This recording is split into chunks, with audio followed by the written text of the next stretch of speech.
Welcome once again to Heart of a Shepherd. We are continuing our study in the book of Psalms. Our chapter reading today, Psalms 105. Title, History is a Testimony of God's Sovereignty. I think you're going to find Psalm 105 very interesting. It's a little bit long, but yet I think it is quite encouraging. Now, Psalm 105, you're going to notice, is a psalm of praise and thanksgiving that recounts the Lord's providential care for Israel, his chosen people. Now, although the author is not named in the title, there are many that believe it may be attributed to King David. Consider then with me Psalm 105. In the first 5 verses, we have what I would describe as the preamble. Now, after calling on the people to, quote, give thanks unto the Lord and call upon his name, verse 1, the psalmist encouraged the congregation to sing to the Lord, boast in his name, and seek him. Now, not only were the people to seek the face of the Lord, but they were also to, quote, remember his marvelous works, verse 5. Well, beginning at that point, you're going to notice that the songwriter outlined a timeline of major events in Israel's history as a nation and people.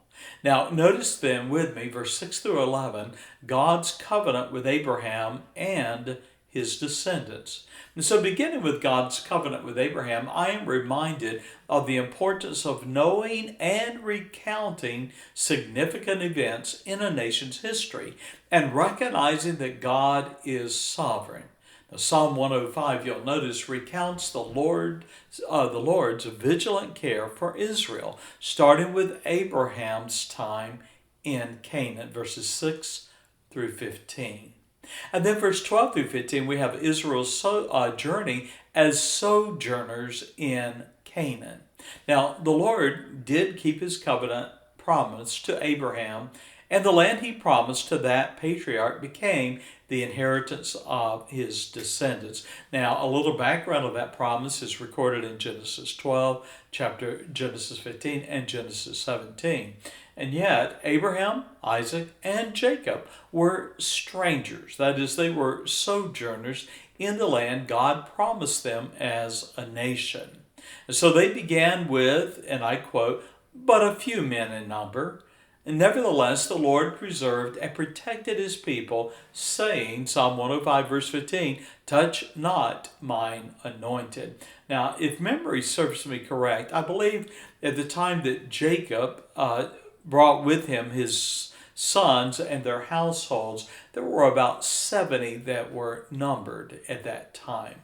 Well, God, verses 16 through 22, providentially prepared Joseph, the 11th son of Jacob, and preserved Israel in Egypt. Now, realize this, that God changed Jacob's name, the father of the 12 tribes, 12 sons, changed it to Israel.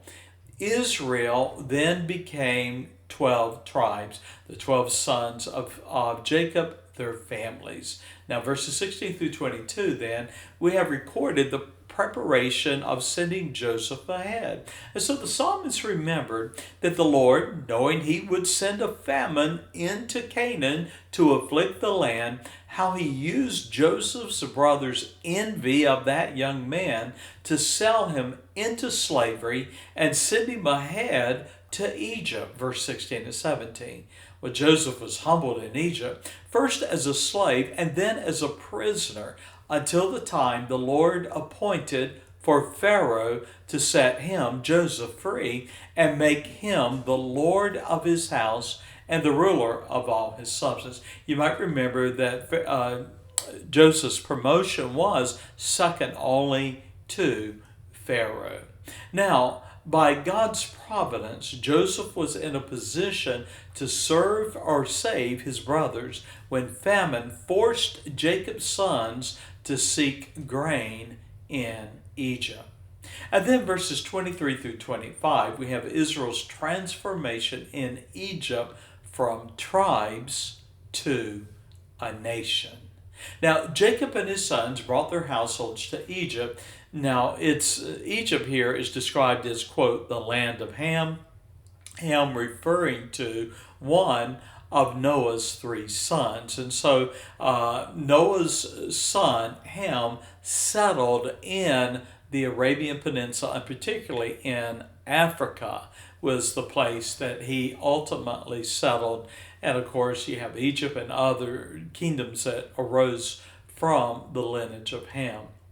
Now, after Jacob and his sons moved to Egypt, they would spend 400 years there. And the 12 households of Jacob were transformed into the 12 tribes of Israel, ultimately the nation of Israel. Now, we read in verse 25 that God blessed Israel until they became, quote, stronger than their enemies, stronger than Egypt. And the hearts of the Egyptians turned against them. Against who? Against Israel. Then we have verses 26 through 38, the record of God's call to Moses to lead Israel. And so the Lord prepared and called Moses his servant from herding sheep and sent him to Egypt to deliver Israel. Verse 26. Now through a series of 10 plagues, God moved Pharaoh's heart to let Israel go out of Egypt. Verse 27 through 38. And then Israel's 40-year journey in the wilderness is recorded in verses 39 through 42. Now Psalm 105 also testifies then to God's care for Israel in the wilderness, where a cloud covered their journey during the day and a fire lit their way at night. Verse 39, when Israel was hungry, the Lord provided quail for meat and manna for food. When they were thirsty, water gushed out of the rock. Verse 40 through 42. And when the people murmured and tempted him, the Lord was long-suffering. And then verses 43 through 45, we have Israel's entry into the promised land. And so the Lord remembered his covenant with Abraham, and he brought his descendants into the land he promised. And we read, where they could serve him and observe his statutes and keep his laws. Well, here's a closing thought and application. As I study Psalm 105, I'm once again reminded that history is God's story. Now, the scriptures highlight God's sovereignty as the ruler and the protector of his people. Sadly, in our days, schools and churches have diminished the emphasis on history and ignored the testimony of God's sovereign care for those who love and obey his word. And so my challenge to you, let us commit to learning from past failures and to ensure that our nation does not repeat them. Well, in the words of the Spanish-American philosopher George Santayana, we read, those who cannot remember the past are condemned to repeat it. You know, living in the culture that we live in today, where monuments are torn down, where history is diminished, we are sadly on a path as a nation that we're going to suffer from our failure to learn from the past. Well, thank you for being a part of today's study. God bless, and bye-bye.